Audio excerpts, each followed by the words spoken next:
My name is Lara. My life at 45 was a testament to what hard work and independence could achieve. Over $10,000 a month wasn't just a number, it was my declaration of success in a high-stakes game. Back when I was knee-deep in the MLM hustle, making a name and some solid cash for myself, Tom came into the picture. He was all charm and smarts, totally taken with the way I managed my business with a kind of independence that seemed to draw him in like a moth to a flame. He started showing up more, offering to help out with business stuff, or just to grab a coffee.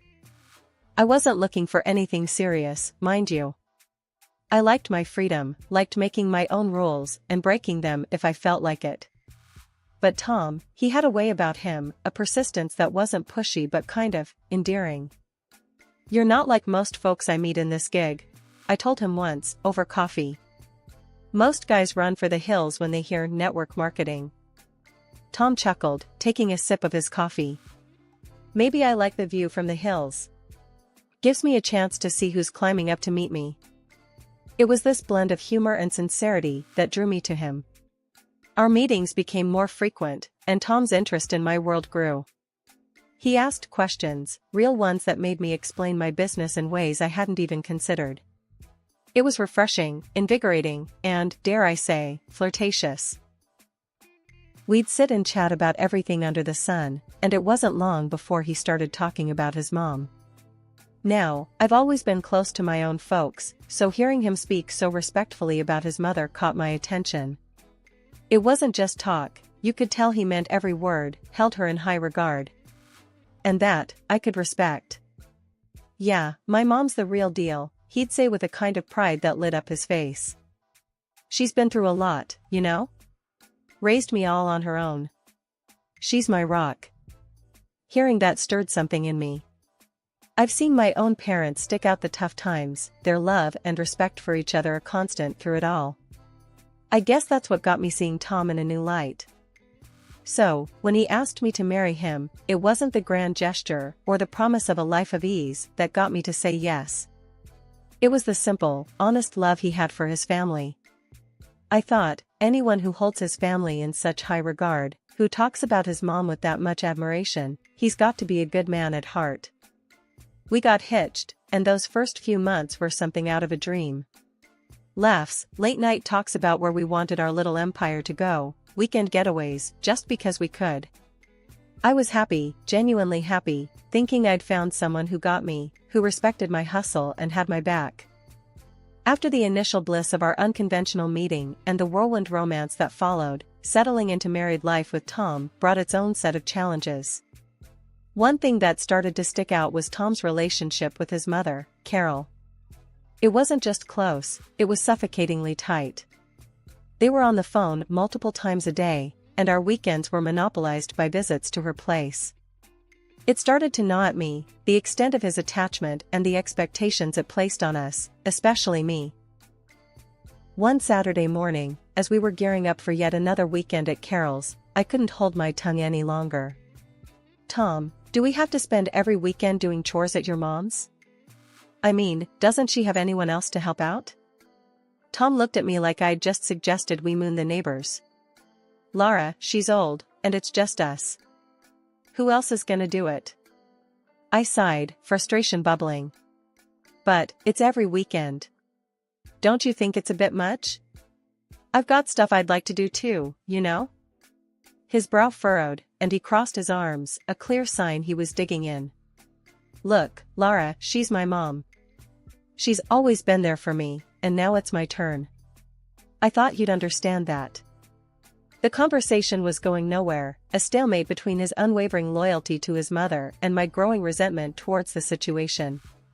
It was a red flag, flapping furiously in the wind of our relationship, but I chose to ignore it, convincing myself it was just a phase.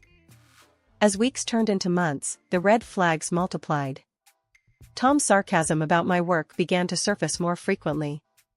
It was subtle at first, almost playful, but there was an undercurrent of disdain that I couldn't overlook. One evening, after a long day of video calls and client follow-ups, I settled next to Tom on the couch, laptop still warm from use. "Phew, nailed another big client today. This could be a game changer for us," I said, trying to share my excitement. Tom, eyes glued to the TV, grunted in response. Oh, yeah, that's great. But don't you think it's time you considered a real job? You know, one that doesn't have you glued to that screen all day? I bristled, my enthusiasm cooling into annoyance. A real job? Tom, this is a real job. I'm making more than we'd ever dreamed of. What's not real about that? He shrugged, not meeting my eyes. I dunno, Lara. It's just, all this network marketing stuff seems a bit dodgy, doesn't it? The word stung, a slap to everything I'd worked so hard to achieve. Dodgy? You know what, Tom? Maybe you should spend a day in my shoes, before you start judging. The conversation ended there, but the tension lingered, a thick fog between us that didn't dissipate. Tom's inability to value my career, coupled with his abnormal attachment to his mother, left me feeling isolated in my own marriage. The red flags were no longer just flapping in the wind, they were blaring sirens, warning me of the storm ahead. Yet, I pressed on, hoping for a change, clinging to the memories of our early days. But as time passed, it became increasingly clear that Tom's loyalty was split in a way that left little room for us, for me. The endless weekends at Carol's, my mother-in-law's place, had turned from a mild inconvenience into a full-blown chore. Every visit was the same routine: sit at the dining table, nod along to Carol's lectures on housekeeping and the importance of saving every penny, and watch Tom hang on to every word she said as gospel. It was like stepping back in time, and I was wearing thin. One such afternoon, as Carol went on about the virtues of homemade meals over eating out, Tom chimed in, his voice laced with that now familiar sarcasm. Yeah, Lara, maybe you should take a page out of Mom's book. All that time on your computer, and what do you have to show for it? A strange business that no one understands. I felt my cheeks burn, a mix of anger and embarrassment. Tom, we've been over this. My strange business is paying our bills, and then some. I'm working, not playing around on the internet. He scoffed, shooting a look at Carol, who wore a smug expression. A real job doesn't have you stuck at home all day. It's about getting out there, dealing with real people, not just numbers on a screen. The jab stung, more so because it was made in front of Carol, who nodded in agreement as if she had any say in our finances. I bit back the retort on the tip of my tongue, realizing it was futile. Tom was echoing his mother's outdated views, and there was no winning against a united front. Feeling isolated and misunderstood, I decided to seek refuge with my parents. They were old school in their own way, but they understood the value of hard work, regardless of the form it took. Their reaction to Tom's criticisms was a mix of anger and disappointment. Lara, it's clear he's jealous, my dad said, his brow furrowed in concern. Envious because you're succeeding without having to trudge to some office every day. Don't let his insecurities drag you down. My mom nodded, her hand squeezing mine. You're doing amazing, sweetheart. Tom needs to see that. He's supposed to support you, not tear you down. Their words were a balm to my frayed nerves, and with a renewed sense of resolve, I returned home, hoping to clear the air with Tom. But what awaited me was far from the reconciliation I'd hoped for. Tom was livid, pacing the living room like a caged animal. So, you ran to your parents to complain about me? About us? He accused, not even bothering to greet me. I was taken aback by the intensity of his anger. Tom, I needed some perspective. They're my parents. Who else am I supposed to talk to? His laugh was harsh, void of any humor. Perspective? Or you wanted them to take your side, tell you how wrong I am? They're poisoning you against me, Lara. That's not true, and you know it, I countered, my own anger rising. They're worried about us, about how we're not communicating. It's not about taking sides. But Tom wouldn't hear it. No, it's always about sides with you. Your business, your money, your parents. What about me, Lara? When do I get to be a part of this marriage? Eventually, the tension cooled, and we found our way back to a fragile truce, but the cracks remained, widening with every sarcastic comment, every dismissive gesture. The air was thick with tension, the kind that settles in your stomach like a bad meal, as we sat around Carol's, my mother-in-law's, cluttered dining table. As usual, Tom and Carol were in their element, a duo of traditional views and thinly veiled jabs at my expense. Today's topic of choice, once again, veered towards the proper roles in marriage, a well Carol seemed to draw from endlessly. You know, Laura, Tom started, his voice laced with that familiar patronizing tone. Mom's right. There's more to being a wife than just making money. Maybe it's time you started focusing on what really matters. I clenched my fists under the table, my patience wearing thin. And what, according to you, really matters? Cleaning? Cooking?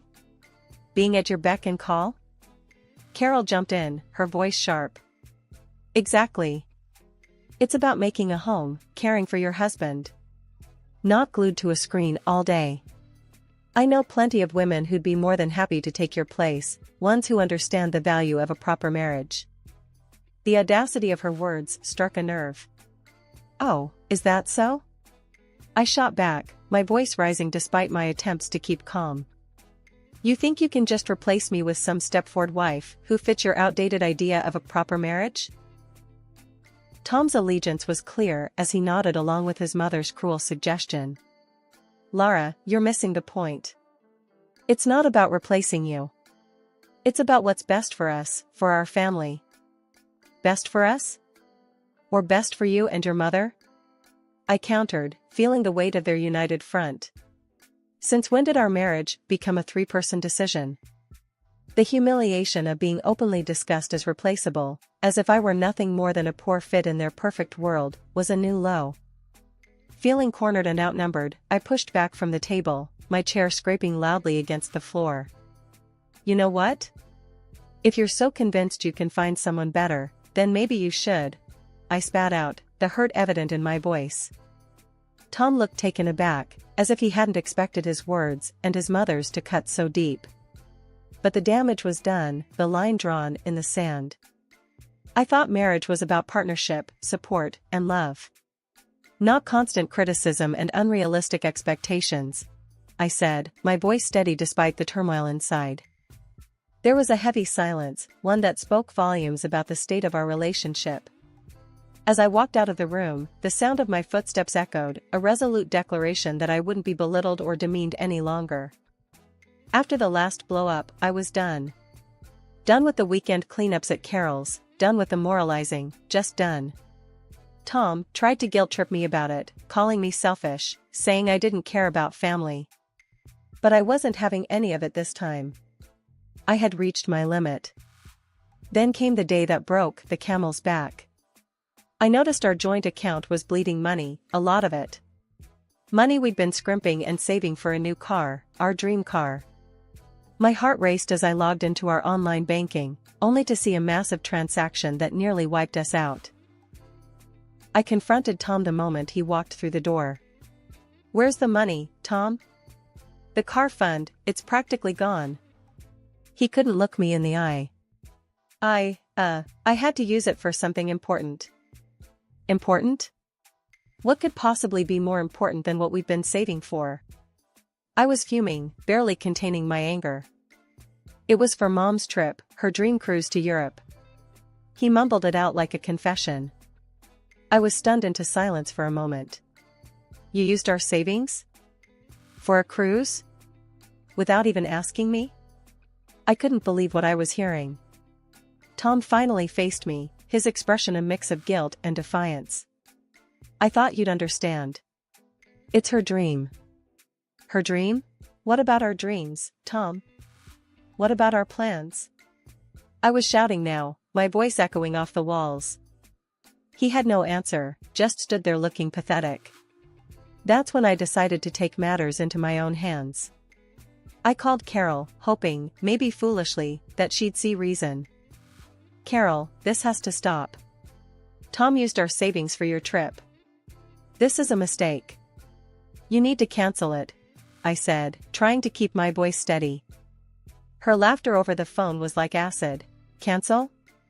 Why would I do that? It's a gift from my son. And as for the money, dear, I'm sure you can earn it back. The contempt in her voice was palpable. You're not even going to consider it? After everything, this is how little you think of me? I was grasping at straws, but I had to try. Listen, darling, I'm not refusing a trip of a lifetime. And if you're not happy, well, Tom's already prepared for that too. Check the desk drawer, she said, her voice cold. I hung up and went straight to the desk, my hands trembling. There, among bills and old receipts, were the divorce papers, signed and ready to go, as if Tom had been planning this all along. My heart wasn't just broken, it was pulverized. I signed them, my hands steady, but my soul in turmoil. Packing my bags felt like I was erasing a part of my life, a part one once cherished. As I zipped up the last of my luggage, Tom finally spoke up. His words were a cold dagger. I saw how you talked to my mother. No respect. You don't deserve to be in this house. You don't deserve me. His words hit me like a slap. The arrogance. The conceit. To think he saw himself as some prize, worth fighting over, after everything that happened. It was laughable, if it wasn't so tragic. Yeah? Well, maybe I don't want to deserve a man who thinks so little of me. Who values his mother's happiness over his wife's. My voice was calm, but inside, I was a whirlwind of emotion. Tom just shrugged, a smug look on his face. Good luck finding someone who'll put up with you like I did. I shook my head, disbelief and anger mingling. Trust me, Tom, the only thing I'll be looking for is peace. Something you and your mother never gave me. Leaving that house, I felt a weight lifting off me. It was the end of one chapter and the start of another. Driving to my parents' house, the emotions were overwhelming. But as soon as I saw the familiar front door, a sense of relief washed over me. This was home. This was where I belonged. My parents were shocked at first, but their support was unwavering. You're back now, and that's all that matters, my dad said, his voice firm and comforting. Mom was more fiery. Let him live with his mother if he loves her so much. You'll find peace now, without their constant badgering. And she was right. I threw myself into my work, my independence blossoming in the absence of Tom's and Carol's criticism. Saving money became easier without the drain of their demands. Slowly, I started to build a life for myself, one where I was in control, where my achievements were celebrated, not belittled. Living with my parents again, I rediscovered what support and love felt like. It wasn't long before I was able to move into my own place, a small but cozy house that was all mine. No Carol to judge me, no Tom to disappoint me. Just me, my work, and the peace I had longed for. Reflecting on everything that happened, I realized Tom was no prize. The real prize was finding myself again, rebuilding my life on my terms. I found strength I never knew I had, and a sense of peace that was priceless. Months had passed since I left Tom and his overbearing mother behind, settling into a rhythm of work, savings, and peace that had long eluded me. My new life was a quiet one, filled with small joys and achievements that were entirely my own. Then, out of the blue, my phone rang with a number I hadn't seen in a while. It was Carol. Hello? My voice was cautious, the old feelings of tension instantly creeping back. Lara, it's Carol. We need your help. Her voice was shaky, a far cry from the confident, often haughty tone I was used to. I was taken aback. My help? Why would you call me after everything? It's Tom, she said, and I could hear the strain in her voice. He's sick, Lara. Very sick. Lung cancer. The news hit me harder than I expected. Despite everything, I felt a pang of concern. I'm sorry to hear that, Carol. But why are you telling me this? Because he needs you, Lara. He needs your support, your forgiveness. We need the money for his treatment. You were always the one who managed to pull things together, she pleaded. I was stunned into silence for a moment. The audacity of her request left me speechless. You want my money? After you practically pushed me out of your lives? Carol's voice hardened. You can hold on to your grudges, Lara, but this is life and death. You were his wife. Doesn't that mean anything to you? The old Carol was back, it seemed. Being his wife didn't seem to mean much when you two were scheming behind my back, I retorted, my initial shock turning into indignation. Lara, please.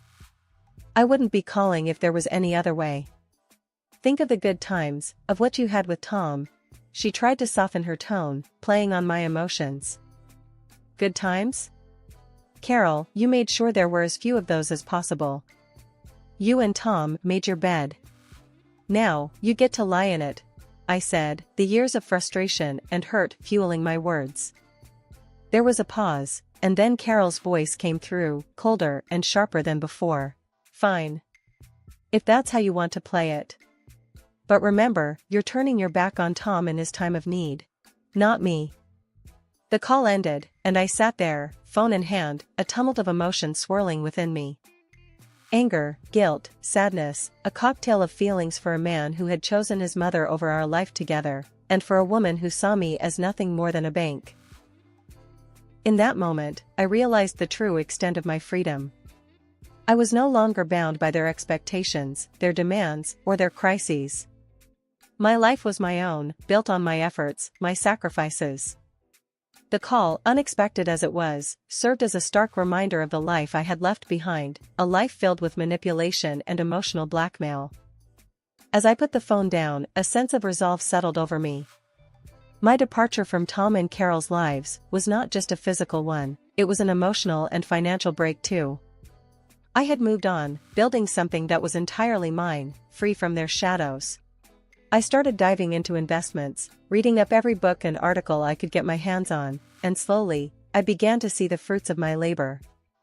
My world became numbers and trends, a far cry from the emotional turmoil I left behind. Word got around, as it always does, about Tom's worsening condition and how Carol was barely managing. They'd blown through whatever savings they had, living a life far removed from the comfort they once knew. And Carol, ever the martyr in her own story, made sure everyone knew how I abandoned them in their time of need, painting me as the heartless ex-wife. I heard these rumors from Jenna one afternoon over coffee. She hesitated before telling me, probably expecting me to react. But the truth was, I felt nothing but a distant pity for them. Can you believe it, Lara? Carol's out there telling anyone who'll listen about how you left them high and dry, Jenna said, her voice tinged with disbelief. I shrugged, taking a sip of my coffee. Let her talk, Jenna. Her words don't touch me anymore. I've moved on, and I'm investing in my future, something they never thought to do. Jenna looked at me, a mix of surprise and admiration in her eyes. You're really over it, aren't you? I mean, completely. I nodded, a smile playing on my lips. Completely. My life's taken a turn for the better since I stopped letting them define my worth. I'm making smart investments, learning more every day. Their opinions, their struggles, they're just echoes of a life I left behind. It was liberating, this feeling of complete detachment from the chaos that once consumed me. The rumors, the pitying glances, they meant nothing now. I was building something lasting, investing in myself and my future. The contrast between my growing stability and their dwindling fortunes was stark, but it was the result of choices we each made. As I continued to expand my knowledge and portfolio, the satisfaction of seeing my investments grow was unmatched. I was proving to myself, more than anyone else, that I could thrive on my own terms. The independence and financial security I was building were my true vindication, far removed from the petty squabbles and desperate gossip of Carol's making. One evening, as I reviewed my investment portfolio, the growth and progress reflected in those numbers filled me with a sense of pride. This was real, tangible proof of my resilience and foresight. The rumors, Carol's bitterness, Tom's struggles, they were just background noise to the symphony of my new life. In this quiet moment of reflection, I realized the true extent of my transformation. I had not only survived the storm but emerged stronger, wiser, and more determined. My past with Tom and Carol was a chapter closed, a lesson learned, and my future was a canvas I was eager to fill with the colors of success and peace.